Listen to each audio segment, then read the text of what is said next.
NMK news 24 के साथ सरकार के अहम मुद्दों पर खास बातचीत। फहीम खान ने बीजेपी सरकार के कई अहम मुद्दों, बढ़ती महंगाई, ओबीसी आरक्षण, जीएसटी सहित कई अहम नीति को लेकर केंद्र व राज्य सरकार पर निशाना साधा। बता दें कि माइनॉरिटी डेमोक्रेटिक पार्टी नागपुर शहर अध्यक्ष और वरिष्ठ सक्रिय कार्यकर्ता नागपुर शहर के MDP अध्यक्ष फहीम खान सीधा मोदी और राज्य सरकार को निशाना साधते हुए कहा कि बीजेपी सरकार भोले भाले जनता को बेवकूफ बनाकर अपने खानापूर्ति के लिए जुट जाते हैं और महंगाई के बीच जनता त्रस्त होते हैं।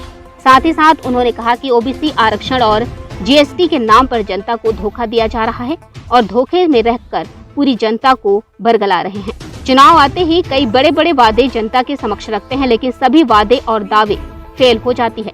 भाजपा सरकार की कार्यकारी नीति करे कोई भी, लेकिन श्रेय हम रहेंगे। उन्होंने साफ तौर से कह दिया कि नागपुर महानगर पालिका घोटाले से भरा हुआ है, जिसका पूरा नीति कृत्य भाजपा सरकार को जाती है। इस पर अब पूरी जनता समझ चुकी है। आने वाले इलेक्शन में इनका परिणाम भाजपा सरकार को भुगतना पड़ेगा। नहीं, ये धोखे से आई हुई सरकार नहीं चलेगी, क्योंकि जनता में रोष है इस चीज का। आप देखोगे कि धोखा देकर बनाई हुई सरकार और पैसों और ईडी के जोर पे खरीद कर जो सरकार को, शिवसेना को गिराया गया और शिवसेना में फूट डालकर नई सरकार बनाई गई, ये धोखे की सरकार है। महाराष्ट्र की जनता समझदार है, इसको बर्दाश्त नहीं करेगी। अब जो कानूनी प्रक्रिया से अगर ये सरकार डाउन होती है तो ठीक है, नहीं तो आने वाले 2 साल के बाद इलेक्शन है, उसमें समझ में आ जाएगा धोखेबाज कितने साल चलते हैं। देखिए, जहाँ पे भाजपा आ जाती है वहाँ पे उनके सरकारी कोटे से 5 रुपए कम हो जाता है इलेक्शन के करीब करीब। जनता को लॉलीपॉप देना भाजपा को अच्छे से आता है। और रही बात ओबीसी आरक्षण की, तो ये ऑलरेडी कोर्ट के अंदर चल रहा था और उसका फैसला सरकार गिरने के बाद में आया। का श्रेय अब भाजपा सरकार लेगी। भाजपा सरकार की तो रणनीति है कि करे कोई भी, श्रेय हम लेंगे। मीठा मीठा गप गप, कड़वा कड़वा थू थू, ये भाजपा की पहले से रणनीति है। देखिए, इसमें स्वतंत्रता संग्राम चलाने की जरूरत है अभी हमारे देशवासियों को, क्योंकि जो मुगलों के टाइम पे जो जुजिया वसूला जाता था वो भी हमारी थाली में से नहीं लिया जाता था, और अंग्रेजों ने भी जो टैक्स वसूला वो भी हमारी थाली में से नहीं लिया गया। आप देखोगे भाजपा सरकार गरीब की थाली तक अटैक कर चुकी है। आज जीएसटी को ब्रांडिंग के नाम पे जीएसटी लगा दिया गया, आटे पे, तेल पे, डेयरी प्रोडक्ट पे। आज अगर बच्चा भी दूध पी रहा है, अगर कोई गरीब अपने बच्चे को दूध पिला रहा है, वो भी जीएसटी पेड करके दूध पिला रहा है। ये जो सरकार की जो नीतियां है ये बहुत गलत है, और कुछ अंधभक्तों को छोड़कर बाकी देश की जनता को समझ में आ गया है। आने वाले इलेक्शन में शायद इनको इसका जवाब मिलेगा। प्रभाव तो नहीं गिरेगा। असल में महानगर पालिका के अंदर में भाजपा की, जो नागपुर महानगर पालिका की बात करूं तो भाजपा के का ही कब्जा रहा है, जिसके अंदर में इनके बहुत सारे घोटाले। तो इन्हें डर है कि कोई और नागपुर महानगर पालिका में आके कब्जा करे तो इनके जो घोटाले वो उजागर ना हो जाए। इसलिए इतनी मेहनत करके नागपुर के अंदर में जो है भाजपा ने इतनी कोशिश करी, और वापस भाजपा की ही महानगर पालिका को जीतने की कोशिश रहेगी। हमारा एक स्लोगन है, जो सूफी संतों की बात करेगा वही भारत पे राज करेगा।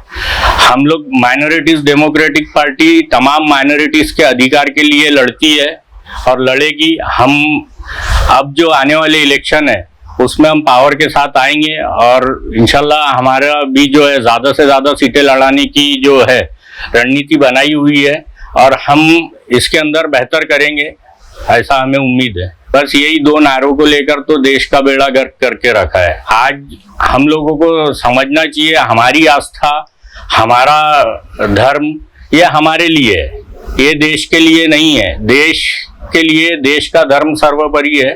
तो जो बाकी जो मेन मुद्दे हैं उससे भटकाने के लिए जो सारी चाल चली जा रही है, और लोगों को भटका के धर्म के नाम पे, मंदिर के नाम पे, इंडिया पाकिस्तान के नाम पर भटकाया जा रहा है। देखिए, ये विषय ऐसा ही है, हम सिर्फ अपने धर्म और अपने समाज की बात नहीं करते।